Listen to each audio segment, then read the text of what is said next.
First topic that I'd like to address, why have we not used signs and how has that experiment gone? So my rationale for not using third base signs are twofold. Number one, because I think players, when they're forced to make a decision versus having the decision made for them, it's going to force them to think harder about why they're doing what they're doing. Number two, because I think if players start to do that, that signs are almost irrelevant. Now, there's a lot of different uses for signs, but I think that when we're constantly waiting for the steal sign, constantly waiting for the bunt sign, hit and run sign, whatever, I think we're missing a really good teaching opportunity when we're forcing kids to, and when I say kids, again, I'm generalizing 10 to 22, really.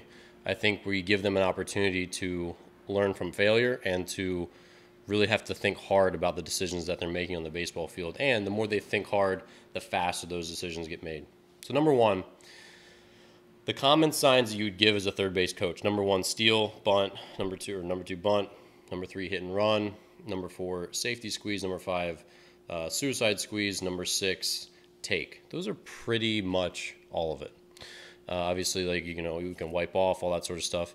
I'm not going to get into calling pitches, because I'll get into that in another episode. I also do not call pitches because, again, if I'm going to call every pitch for our pitcher and catcher, I'm not sure how they're going to learn to do that on their own. But I'm aware that's a common thing pretty much all the way up the ladder until pro baseball. So, number one, I've written on this, I don't believe in the hit and run.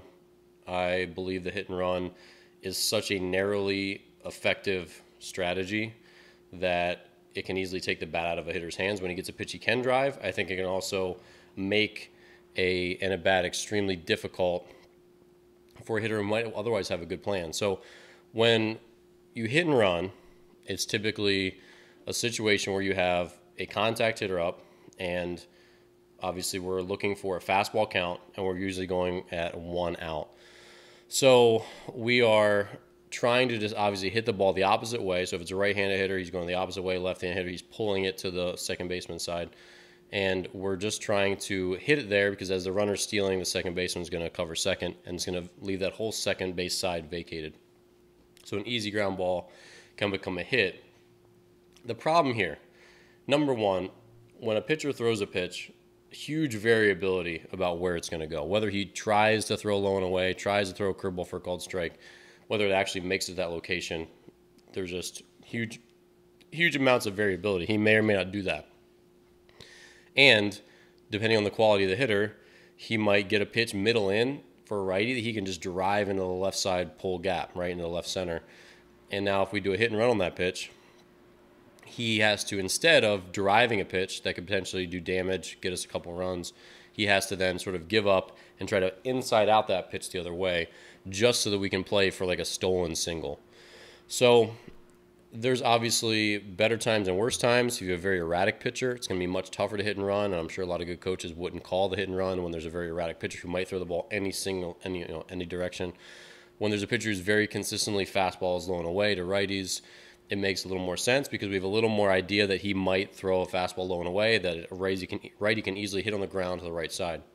So I'm not saying that all situations are created equal, because they're definitely not. But the best case scenario on a hit and run is they hit the ball the right side, we get a free single, and the runner goes first to third. That's the best possible outcome. Now there's a lot of other outcomes, such as you pop the ball up, probably a double play. You pull the ball to the left side. That's a good outcome, actually, because what might be a double play ball now becomes only a throw to first base for an out, so the runner advances to second. Line drive is a sure double play. And then also forces hitters to swing at a pitch they might otherwise not be able to swing at.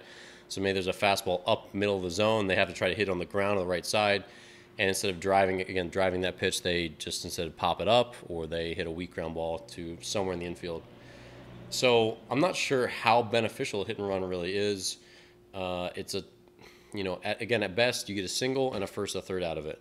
Now, if you held your ground and hit a single to the right side, you'd probably get first and third anyway. So it's not like this is an outcome that you could never actually achieve. You could actually achieve that outcome with a typical single to the right side, even if you just let the hitter swing. So I understand there's a lot of good coaches out there who still use it. I just personally don't see the benefit. I don't see the risk reward when, again, put the ball in the air, probably double play, force a hitter to get out of his comfort zone and maybe not drive a pitch he could drive. How good are hitters at hitting the opposite way? Obviously, again, you can put the situation on at different times, but I don't see it that as that important. Number 2, bunting. At youth baseball, bunting is much more effective than it is at college pro baseball, where if you put a bunt down, a sacrifice bunt, I'm talking about not bunting for hit. If you put a sacrifice down in college or pro baseball, the outcome is relatively certain. They're going to be out, and you're going to move the base runner up one base while trading one out. And sabermetric data has proven pretty well that trading an out for one base is almost never a positive trade. It's almost always puts you underwater, so you're actually expecting less runs in that inning than if you had just stayed put and kept your out and played your chances.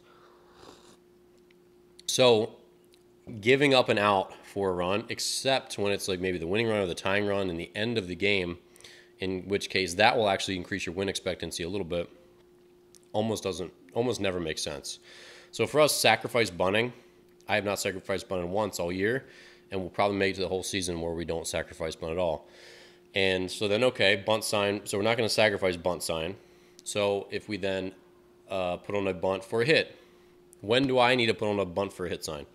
Well, number one, it needs to be a kid who knows how to bunt well, who's confident at bunting. So do I need to tell a kid that he's confident at bunting? No. We've talked about this. My kids, there's a select couple of them who feel good about bunting.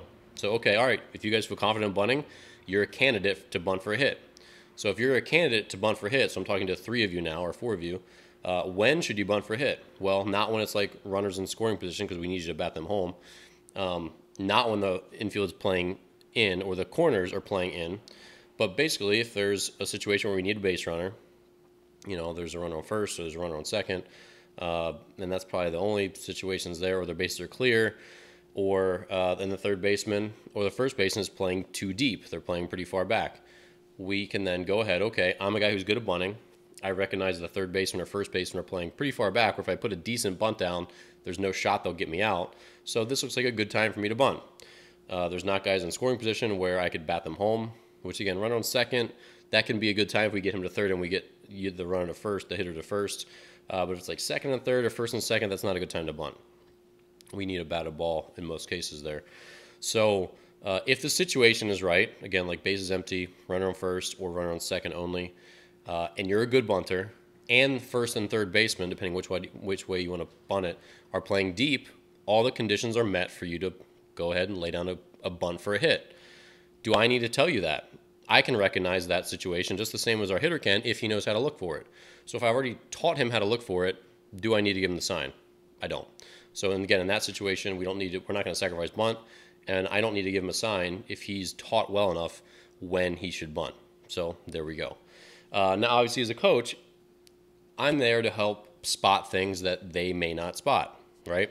That's part of my job. So if I say, oh, man, this is a good situation, guy's back, the situation's right, we've got a good bunter up, he should probably bunt. Well, maybe he's just not feeling good about bunting that day, or maybe he just wants to swing away.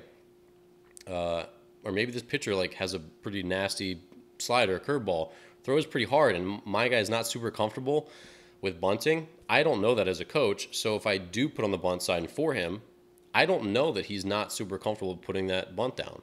So I'm probably putting him in a worse position than he otherwise would be if I just let him play it out and say, am I comfortable? All right, the situation's ready. Am I comfortable bunting or am I not comfortable bunting? If I am, I'll bunt. If I'm not, I won't. So I don't want to force him to bunt if he doesn't feel comfortable.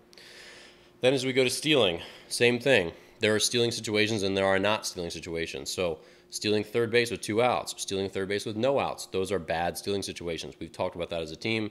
If a guy steals a base in either of those situations and is safe or out, I will still let him know that it was a bad time to go and that he should not have done that. Runner on first with no outs can be a good time to steal depending on who's up, who's not, what the score is, all that. Runner on first with 2 outs, probably a good time to steal if you're capable of stealing.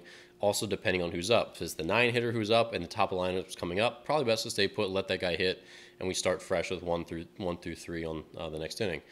But if it's like the 2 hitters up, it might be a good time to steal if we have 2 outs because you get to second, now a single from him, high quality hitter, steals a run before the inning ends. And if he's out, we still have 2, 3, 4 coming up, right? Good time to steal. Runner on second, stealing third with 1 out, good time to steal because now we can hit a deep fly ball, he scores on a sac fly. If the situation's right, ground ball to the middle infield, also scores the guy.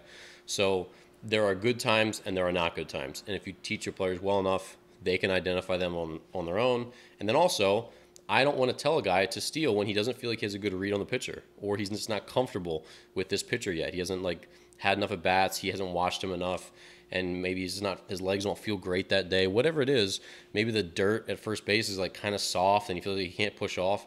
I don't want to set him up for failure by giving him a sign, not knowing what his mental condition is on that day. So all those different factors are, if he can recognize the situation, he feels good about stealing, he feels he can get a good jump on the pitcher, then he should go. And I don't need to tell him that. As long as the situation's right, then he should be fine to have green light or red light, and green light or red light himself.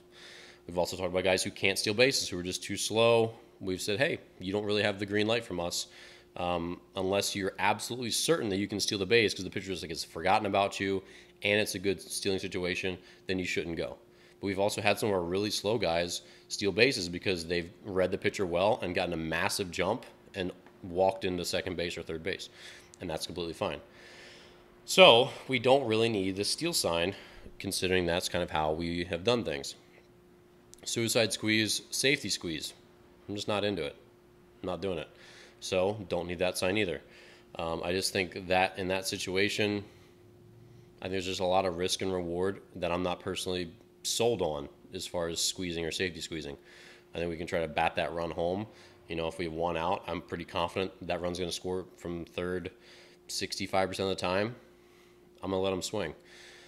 So in general, those are most of the scenarios. As far as me telling a guy to take, giving him the take sign, that can be beneficial sometimes when hitters just get a little over anxious. They get a little bit excited about a situation, like, oh, the winning run's on third, or we're down 2 runs, but we feel like we have a good chance. You can kind of calm a hitter down and just sort of get him to relax by giving the take sign, and also just reminding hitters what they're supposed to be doing in case the game is speeding up and they're just excited, or you're in a rally, whatever it is.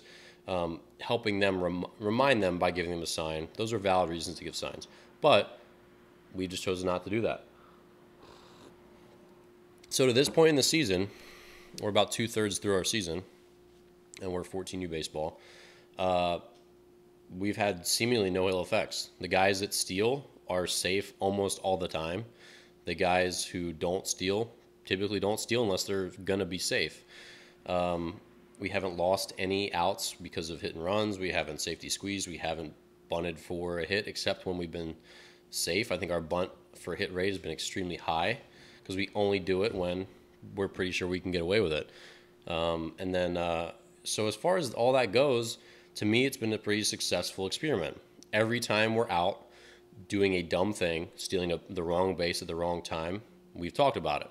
And they've gotten good about not doing it again, about getting leads, about getting jumps, all that sort of stuff. We're not safe 100% of the time when we steal, but my team has been extremely good about only stealing bases when they should try to steal bases. We haven't gotten caught stealing third with 2 outs or stealing third with no outs. We've also talked to guys about when you should go for a triple with 1 out is the best time to go for a triple, even if it's, maybe you should always go for a triple if it's a clear stand-up. But if it's not clear that you're going to make it to third base, if it could be a play at third base, if there's not 1 out, you should just stay put at second base, because with no outs, you'll get manufactured home. With 2 outs, a single is going to score you from second the same as it is from third. So as far as guys understanding when they should go to third base or not, because that's really the bigger issue, we've been relatively good about that. We're not perfect as third base coaches all the time either.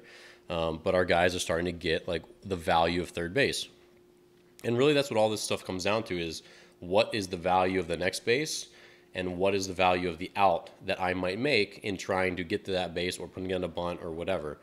And if you teach your players the right way about, the value of giving up an out for 1 base or risking an out for a base, then they start to get it. And every time if you reinforce them, it seems like it's worked pretty well. So this is one team. It's just my team. It's just the way that we've done it. But it's been seemingly very successful. I don't feel like we've missed having signs from third base. I don't care if other teams that, might know us in the area see this podcast, because they're going to have no way to steal our signs. They're going to have no way to know when we're bunting and when we're stealing, because it's not coming from us. It's coming from our players. And in general, they've done a really good job, even just at 14 years old, of figuring out, because they've been reinforced and taught when to go and when not to. And I still think that when you give people free rein to do certain things within reason, you educate them as best you can, then you let them fail on their own, they're going to learn a lot better. And when they screw up, like, hey, we've talked about that. Why did you steal third with 2 outs? You killed a rally for us. They're going to remember that next time more than, I gave them a sign, they just were out, and that's sort of that. So it gives them responsibility for their own actions, which I think helps them become better ball players. So that's just a little recap. Again, we thought this was going to be a decent idea, and now that we're pretty much through our season, I think it's worked out pretty well. We're probably long term, we're going to be still pretty minimal on signs. I'm not saying we might be 0 signs organization wide, because I don't want to be dogmatic about anything. Like there's a time for them, and there's maybe a time where you don't need them. So I don't want to say that we'll never use signs, but it's been a relatively successful experiment this year, and I'd urge other teams to try it. I think if you give your players more rope and you talk to them and you teach them and you try to educate them why they're doing what they're doing and let them make their decisions, they're just going to be better decision makers on the field. Because if you take decisions out of people's hands, and the best analogy I can give is Google Maps. I remember back before Google Maps, even when it was just MapQuest, when you print out directions, and that was great, you still have to understand, pay attention to the roads. You had to pay attention to all this stuff, and you learned the map as you drove around town, as you went to a friend's house or you went to a restaurant. When you had to navigate yourself and pay attention to directions, you learned the routes, you learned the town. Now when you use Google Maps, you're just listening to prompts, and when you get lost or if it's not there, you're like, how the heck do I get home? You have no idea, because you weren't really paying attention. You weren't really making any decisions in getting yourself to or from that place. And I sort of regret that. I think, as a guy who lived in a different town for most of, the last 7 or 8 years, I moved to town, played baseball there for the summer, come home. It took me less time to get to know the town before Google Maps, before I was just being told how to go, left, turn right, and 500 feet turn left. Before Google Maps, I feel like I learned the roads and the system and got oriented north, south, west, east, like where I was with towns a lot faster than when I was with Google Maps, because after that, it was just like, I don't know where I am, but I'll just push the button and listen, and I'll get there when I get there. So I think that's kind of the same thing with sports, not just baseball, where if you let them make the decisions and you force them to be involved in the decisions, then they're going to learn a little bit faster. So that's the bunting experiment.